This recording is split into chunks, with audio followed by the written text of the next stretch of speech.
Good morning. It's Wednesday. I'm Wayne. Welcome to Wednesdays with Wayne. Today, I'm going to do a quick recap. Before I get started, the first thing I'm going to do is thank you for your time. I did it because a long time ago, a good friend of mine said to me, the most valuable thing, anyone can give you is their time. So thank you for your time, and you have my commitment, and I'll do my best to make sure your time was well spent. But thank you for showing up. Just to recap quickly some things we've gone over, and now go into some new information this morning.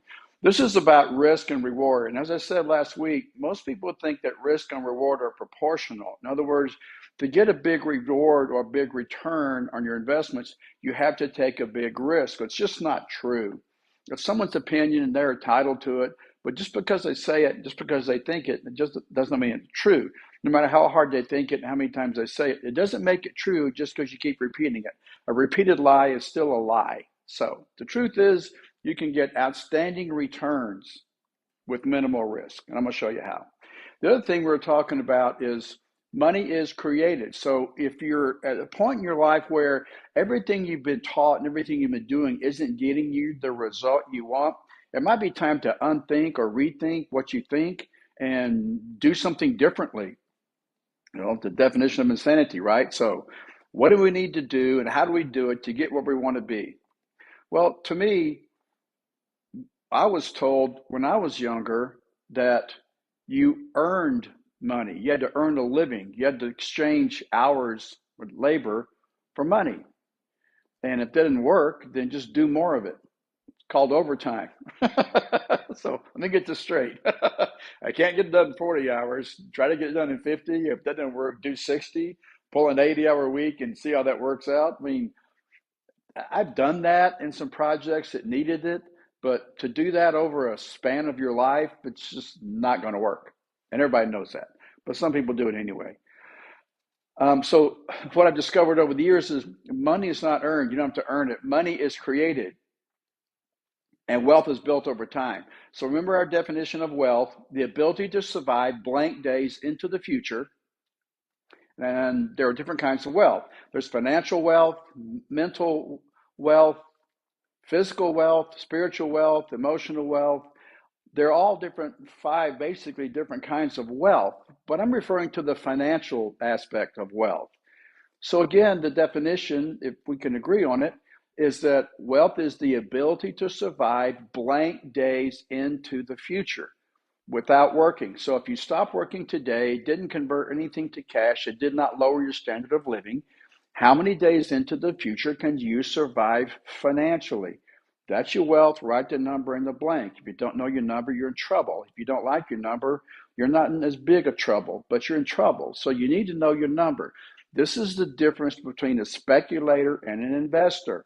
Investors know their numbers. Everything is numerical. It's all numbers driven. So money, if you can wrap your head around the idea that you create money, you don't have to go to work, and even if it's a job you love, you don't have to do it for money because you create it, and I'll show you how to do that. So today I want to go into this comment I made that some people think is outrageous about risk and reward. So to me, there are a couple of different ways that you can maximize your returns in real estate. One is, as we said before, your profit is made when you buy. It's an old, tired, worn out saying, but it has some merit to it because it's true. You do make profit. If you can buy something below market that needs minimal fix up, a broom, a dustpan, a mop, and you're out of there and you make, 10, 15% on your investment and your closing costs don't eat it up and taxes don't eat it up. Just you understand when you're flipping these properties, you're not an investor, you're a dealer. And you're taxed at ordinary income rate. So my suggestion would be connect with a good accountant that can explain to you the tax consequences of what you're doing so that when you're done, you see this pile of cash. You understand that's not all your money, right? I mean, a third of it goes to the government if you're a dealer. And if you're flipping properties, you're a dealer. And so you understand the difference between ordinary income and capital gains, and it kind of gets sticky, but it's not that complicated. Just there's a few little things you got to know. Nonetheless, your profit can be made when you buy. We buy properties wholesale and we turn them, and you can do okay with that. However, you got to be careful because if interest rates go up and cost of labor goes up and materials go up, which they've done recently, you get caught really quickly in a bind and end up not making as much as you thought you were going to, or sometimes writing a check to get something off your books, which people are doing right now.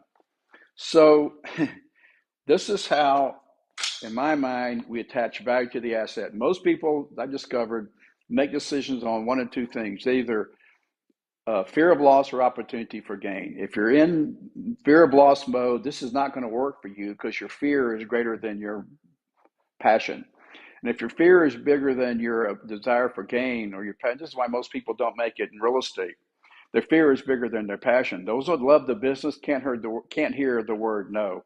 They just go out and tell everybody what they do and how they do it, and they do a ton of business. The ones that are afraid of what people will think about them or say about them or do to them if they ask them for business, they're the ones that wash out because their fear is bigger than their passion. And so find something you love. If you don't love real estate, don't do it because you just get in our way anyway. That's it. You get in their way. So don't get in the way. Just contribute. Make sure you're passionate about it.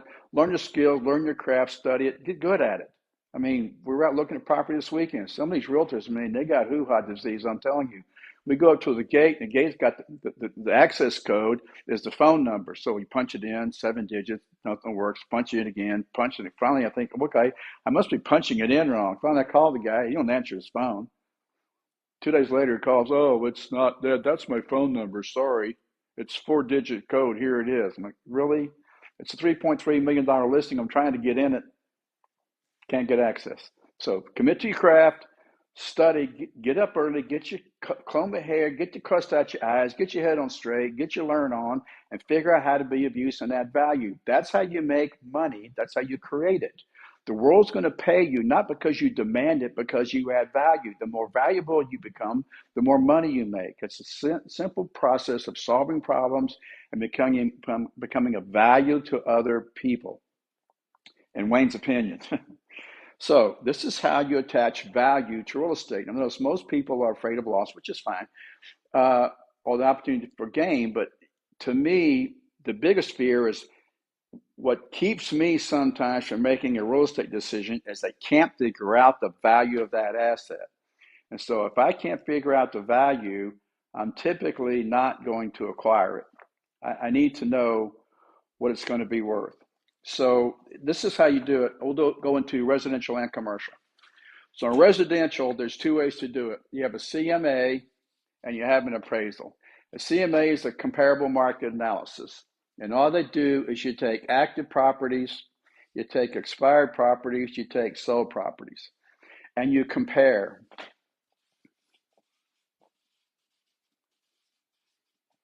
Ergo, comparable.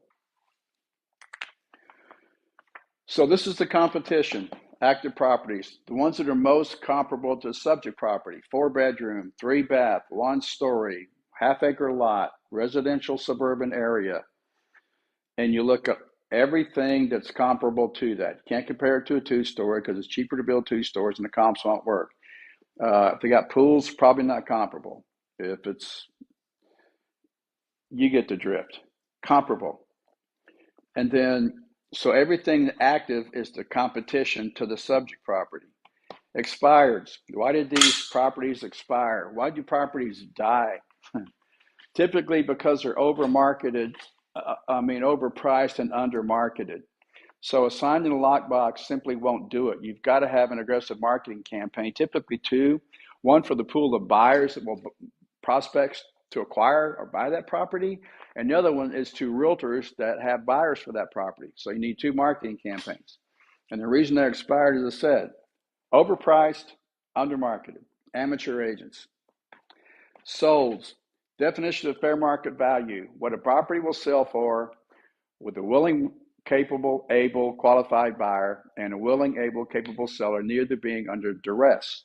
So this is the definition of fair market value: what they've sold for. This is not an indication of market value. This is not an indication of market value. These still didn't sell, and those are the reasons. These are hoping to sell, and these sold. And if you look at them, you'll see why. And the number one reason is price.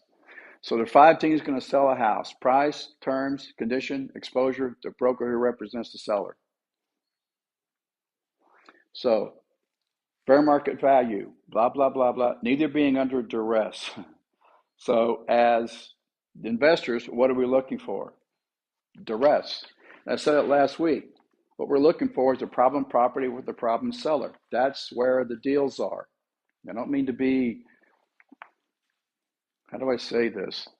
Opportunistic is the word. So look, Lynn and I have been doing luxury distress. It's amazing what some people do. He at one time had a bunch of money. Instead of investing it wisely, they dumped it all in this huge houses. And the last one we did, they over improved it. They lived in it while doing this huge remodel expansion. Ran out of money, got in a cat fight, got divorced, gave it back to the bank. Happens all the time. So it's not my fault they did that. It's not your fault they did it. It's not Lynn's fault they did it. It's their fault they did it. Someone's going to acquire that property. Might as well be you. Might as well be me. In this case, it was me and Lynn and I. And lived happily ever after. So what I'm looking for in business and in investing is a problem. This is it. So 3 purposes to a business. 1 is give you your life. 2 is to solve a problem. 3 is to add value. I'm always looking for problems because the solution is where the money is. I said this last week, but I think it bears repeating. So if you want to make a bunch of money, be of value, and solve someone's problems. If you look around your house right now, if you're home, look around your house and look at all the things you've purchased. Chances are that purchase solved the problem you had. If you own a toaster, it solved the problem. You don't have to eat raw bread. If you have an oven, you don't have to eat raw food. If you got a microwave, you cook it or heat it even faster. You don't have to set it out in the sun and wait. Almost everything we buy is to solve a problem. So let's just get good at it. The solution is where the money is. So here's how you solve the problem in residential real estate. There's 2 ways. There's a CMA and there's an appraisal. When you do a CMA, all you got to do is find this area where the property is. So let's say you're in a tract home subdivision. Let's just say it kind of looks like this. And there's all these streets going through here. And there's all these houses on all these streets. You find some that are active. You find some that are sold. You find some that won't ever sell because they got lazy agents who overpriced them and didn't market them. And then you compare. And buyers, more than anything else, will shop homes by comparison. So if we got together and hopped in the car and went into this community and we looked at all these active listings that are all through here, and then we looked at these sold listings and they're all through here. When we got through looking at the active, the sold, and the expired listings, let's say we looked at a dozen homes. When we walked into number 13, would we have a pretty good feel for value? And the answer is yes. You kind of look at them, you compare them, you get a sense of what they were. So this is my definition of a comparable market analysis. I've done hundreds of them. And my definition is it's justification of a gut feel. At the end of the day, we have no idea what that home is going to sell for. There's no way you can predict that. It's impossible. But you can guess. If you look at the data, you can get into a range, and that's what a market analysis is. It's a range of value based on market data and your experience with trading, selling, listing, selling properties. Now, where do these properties come from? Where do you find these active, sold, and expired properties? Well, you find them here. Your local multiple listing service. So just to repeat, when I say the wealth in real estate is in owning it, not listing it and selling it to someone else, because you're never going to get rich 3% at a time. This is why I say the best thing about real estate is insider trading is legal. So I'm not suggesting that you break the law. I'm just being cheeky about it. But it's true. Because in MLS, we see the best deals first. The public doesn't have access to the multiple listing service. Only paying members who are licensed realtors, licensed real estate agents, have access to it. They paid their board dues and they have access to this data.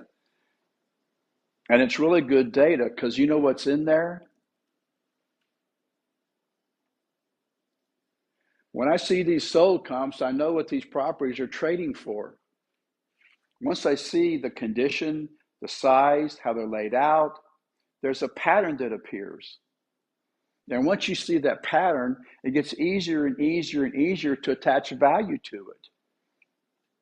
And next thing you know, you walk in, you walk through, you look around, you 15, 20 minutes, you ask yourself all the questions, you get all the answers, and then you look at them and you review them, you look for construction defects, you look for functional obsolescence, you look for repairs, deferred maintenance, and you come up with a value. And after you've done several, it just gets easier and faster and easier and faster. Next thing you know, you're putting more and more deals together. So if you can, here's the formula that we suggest is forget about the list price. That's someone's hope.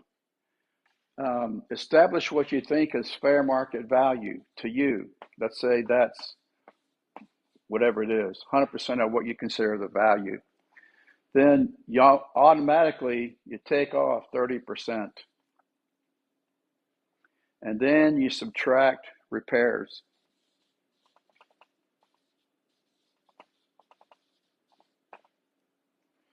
Let's say it's another 20%. Then these two come off. So you're buying it at 50% of value. And violate this formula at your own peril. So you may be writing 10, 20, 30, 40 offers. So what? Go write them. So this is the definition of fair market value, what you'll pay for. So what I'm willing to pay for is substantially less than someone else will pay for. So this is one way that you mitigate risk, is with profits made when you buy. And that's one way to buy them. So if you get good at this, and you gotta just be careful with this, because stocks and real estate are similar in a lot of ways. So if you take a community like this and you're tract homes and you've got typically, 4 or 5 floor plans,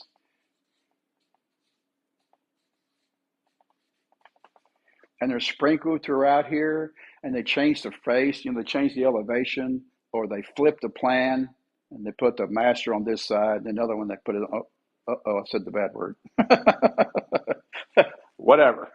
And then they put it on this side, then they switch them around. But you got 200, 400, 800, whatever size of the community is, all these different floor, but you only got 5 different floor plans in there, and that's great, drive through there. Pretty soon, you know what this plan's selling for, and you know what this plan sells for, and you know what that plan sells for. And so when I look at this, I see something similar to stock market. The stock market, it kind of goes like this.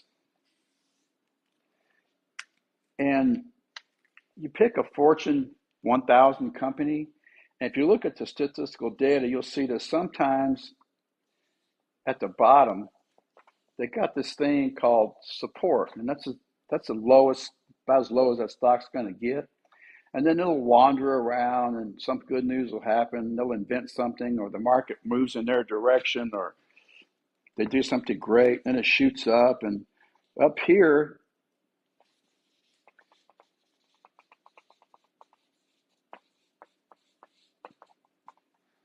it peaks. Then somebody will do something dumb. They'll put the wrong picture on the can of beer. They'll take the wrong position in a political, and they do something that's not in the best interest of their company that consumers don't like, and they mess it up. And it runs, and it does this, and it does that, it does this, and it does that, and it goes on and on. This is called a range rider, and you can see these stocks run in this range. Well, these homes do the same thing, and you can watch them over time. This is the beauty and the value. I'm not promoting real estate license. I don't want real estate licensing school. We're happy to get you licensed if you want to get a license, but it's not about promoting the real estate school. It's promoting what the value of the information that it's in MLS that very few realtors take advantage of. And this information is right in front of us.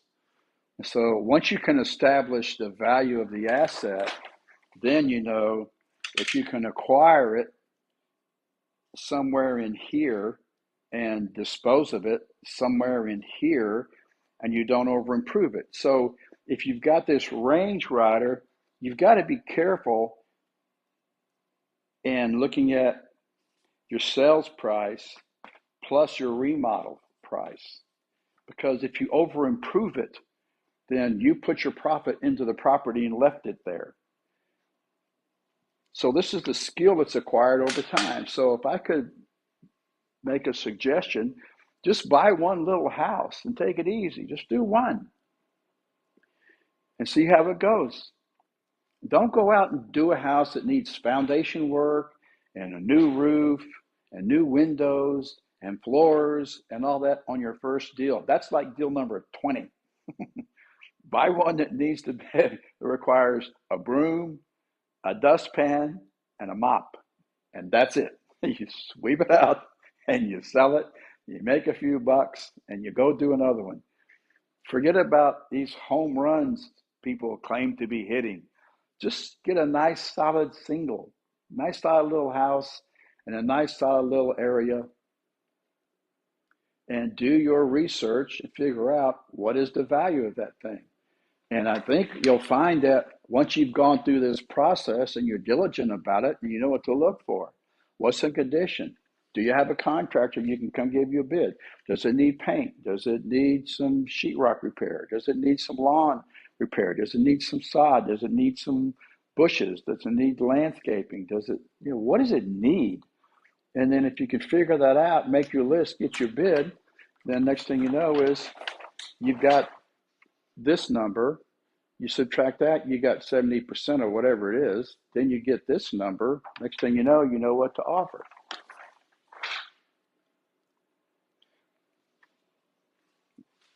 Got it? If you have any questions, email me, info@buildmyrebusiness.com, and we'll be happy to take your questions. The next one's an appraisal.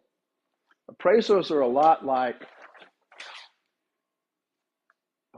are somewhat like the comparable market analysis in that you have active, expired, and sold comps, but you also have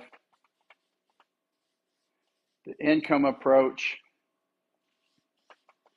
and the cost approach. So it's more complicated, they're more complex, they require a different license. They both require a license, but to be an appraisal, you need an appraiser's license. It's an arduous task. They really have made sure that appraisals are really well educated, well prepared. There's an internship or apprenticeship program, excuse me, that you go to, but they've got a lot of different uses. There's several different levels, a lot of different uses, excuse me, to facilitate the transfer, the ownership of real property.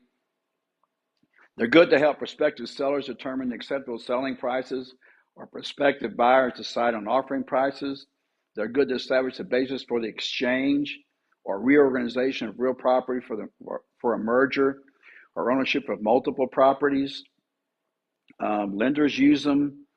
Underwriters use them in loans. To provide the investors use them for the the basis of the purchase of real estate. Some investors will not do a BPO or CMA. They want an appraisal done. They're used to estimate the market value in eminent domain proceedings, contract disputes, partnership interests, environmental contamination issues, to estimate assessed value, to determine gift or inheritance taxes, to estimate the value of real property or of a component of an estate. So they come in handy. They're good to have. They're going to do the sales comparison approach like a CMA. They're going to establish the value based on income. So this is the biggest difference between residential real estate and commercial real estate. In real estate, mainly the value is determined by sold comps. Again, these guys, they're clueless. These listing agent and the seller went into collusion with each other, overpriced it and didn't market it. These guys are hoping these are sold. This is an indication of value. So in residential real estate, it's sold comps. In commercial, it's income stream. So you have rental income. You may have other sources of income, vending, parking, laundry, whatever. It's the total income. And then based on this income, you have, every property has a P&L. You should have a P&L personally and for your LLCs. Each one of them should have their own profit loss. Profit and loss has typically 5 categories. Income, cost of goods, gross income, cost of goods, net income, expenses, net profit or loss. And then in the commercial, it's called the annual property operating or APOT data or APOT form. Annual property operating data, APOT form. It's a P&L for the property. So every property should have a P&L as well. And this will tell you how it performs. At the end, at the bottom line, when you subtract everything except for debt service, you have your net operating income or NOI. And investors will take this NOI number, investors, lenders. So a lender will use it to determine loan to value, how much they're going to lend. An appraiser will use it to find out value of the property. An investor will use it to determine what they're going to pay for the property. So NOI has a lot of different uses. The other one, and we'll go into this next week, I'll show you how to calculate NOI, how to get the number. So we'll look at one of these in APOD form, and then how to find that NOI number. This is like the golden nugget in commercial real estate. What's the NOI? What's the NOI and what are the prevailing cap rates? And I'll show you how cap rates work, how NOIs work, and how to really hone in on this, how to attach value to that asset. And the answer to most questions is, it depends, because every investment is unique to each investor. And you and I are going to have different investing criteria. Trust me, they're going to be different. But the process of attaching value is the same. How we get there is the same. What we decide to pay is different. And I'll show you what I mean and how we do that. And the last thing that the appraiser is going to tell you is the cost approach. What would it cost to rebuild rebuild this property, to build it from scratch?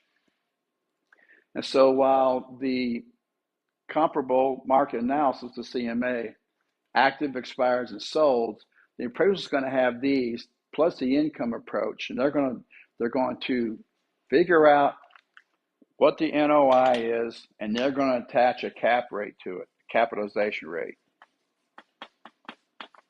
And these fluctuate depending on what the economy overall is doing. That's an indication. They'll tell you 4 things, and we'll go into it. Cap rates tell you 4 things. And then there's a cost approach. So there's 2 ways to add value. And what we get when we do all this, what do we have? When we've done the market analysis, the comparable market analysis, or we've done the appraisal, what do we have? We have an indication, a range of present value. Well, what do investors like us, what are we looking for? Excuse me. I want to know the present value, of course, but I can get there on my own. What I want to know is future value. I think most investors want to know future value. What will it, I can see it right there. Understand what it's worth now, but what will that be worth next year, 2 years from now, 5 years from now, 10 years from now? What's my holding period? What's the sweet spot? When will it go from a little bit of a trickle to a huge increase? When do I get in? When do I get out? And what are the other factors affecting value? So to me, it takes two types of approach. You've got to have this detailed in the minutia, like deep in the weeds, down in there, understanding the details of this valuation. And then, to me, you got to step back and look at the thing and go, okay, what are the overall economic indicators going on? What's going on locally? I had someone last year said to me, why are you developing in a bubble? And I thought, well, that's an interesting point of view. So I said, I don't see it that way. What I see is multinational corporations fleeing cities and coming to Texas, mainly central Texas. It's called the Golden Triangle. It's Dallas, Fort Worth, Houston, San Antonio, and Austin. And if you look at it and map it on the map, you'll see it form, those four cities form a triangle. And they're flocking here because the economy is so good. So what I see is demand. So in economics, it's simply three things I look for. And the three things are supply, demand, price. Now, what do we know about, whoops, what do we know about this? What we know is when the supply goes down and the demand goes up, what happens to price? Well, it follows demand, right? So the demand for the post-COVID homes, which are bigger and luxury properties, is high. The demand is high. The supply is low. So we're building 16 luxury homes on 6 acres. It's a small development. We do small infill project. It's no big deal. It's not going to, it's not going to create generational money, but it's going to be a nice pop. But my answer to the person is, it's this. Number one, if there's no demand, the conversation's over, in my mind. It doesn't matter what the price is if nobody wants it. Right? I mean, let's start there. But if there's demand and there's plenty of supply, I'm like, meh, that's kind of risky. I got a lot of competition. What you really want in a business is no competition. But what you really want when you're developing is no competition. Nothing props up demand. Nothing props up a price better than high demand and no competition. And so I simply go into our little friendly local. It's so hilarious. It's really quite fun. I go, where'd I go? I remember right here. I go into MLS, I put in my city. So we live in a community west of Austin in Lakeway. In Lakeway, if you go into MLS, if you have MLS, hop in there, you'll see it. Go into MLS, put in city Lakeway, put in price range 2 to 3 million. You know what you're going to see? 5 houses. That's all. So where's the demand? High. Who's coming here? Major multinational corporations. The who's who of technology. All around, from San Marcos all the way to Gerald, from Bastrop all the way to Burnett. They've got us surrounded. They're coming in droves. So to me, it's not a bubble because we have real employers bringing and hiring real people for real jobs who need homes that don't exist.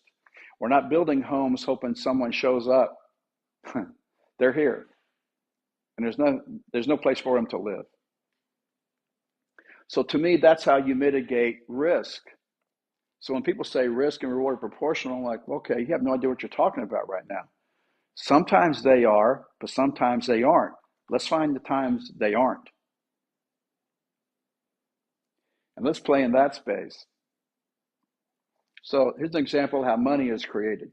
When you take these 5 floor plans that we have, how do you determine the price per square foot on a home, residential property? How do you do it? It's the heated and cooled airspace, right?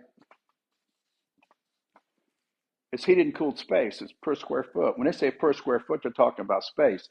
Mainly it's price per square foot, right? Right. So when you take up the 5 plans and you multiply them times each of the square footages, what you get is 72,800 heated and cooled airspace among the 5 plants. Almost 73,000 square feet heated and cooled airspace. We started off at $400 a square foot sales price. What's happened in the last 3 years? We've had this thing called printing, absolutely insanely printing too much money, which causes inflation. So if you're worried about the price of eggs, you're in the wrong business. When you have inflation and you own, if you have 10 or 50 or $100,000 of rental income coming in every month and inflation kicks in, you cease caring what the price of eggs are. So this is why I'm suggesting you invest in real estate. They call it appreciation. I get the word. I understand the difference, so you don't come at me with that, okay? It's inflation. It goes up. Well, the current value for these properties isn't 400 anymore. Because of inflation, it's now 500. So it went up $100 a foot. $100 a foot times 72,800 square feet. What just happened? We just added 7.2 million in value. We haven't broken ground yet. That's how you create money. And that's how you build wealth. So money is created. Wealth is built over time. So this is why, to me, it's understanding that words do matter, and it matters what money means, and it matters what wealth means. And so when you go into residential, to me, it pays to be opportunistic, because when someone says timing, trying to time these markets, to me, is a very difficult task and very high risk.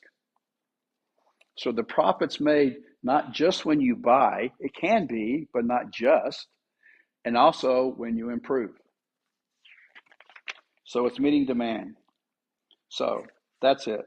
What's the best way to manage risk? Education, doing what you're doing right now. So thank you for showing up. Please continue to do so. I'll do my best to make sure your time is well spent. And next time we meet, we're going to go into what is a cap rate? What's the definition? How do I measure it? And how do I use it to maximize my returns and minimize my risk? What is NOI and how do I get there? What is an internal rate of return? What's the definition? How do I measure it and how do I use it to maximize my returns and minimize my risk? What's a cash on cash return? I mean, how do I measure the difference between return of my investment and return on my investment? And how do I maximize returns while minimizing risk? There's a way to do that, and the way to do it is through more better education. And I'm not saying I'm the be-all, do-all, or this is the be-all, do-all, but this has helped me tremendously in understanding was what are the markets doing. So this isn't all going to flow to us because the inflation also, it's a double-edged sword. Labor cost is going to go up. But cost of materials went up. We're not going to receive all of that benefit, but we'll receive a good portion of it, probably half. So when you look at that, My thinking is you should just own more of it. And you got to be careful because in the Wall Street Journal just this past week, office buildings are in trouble. They're 70% occupancy rates. And people just don't want to go down there and sit in offices and work together. They want to work remotely. They had a taste of it, they like it. And some of them are not going back. And those offices, some of those office buildings are in trouble. Solar apartments.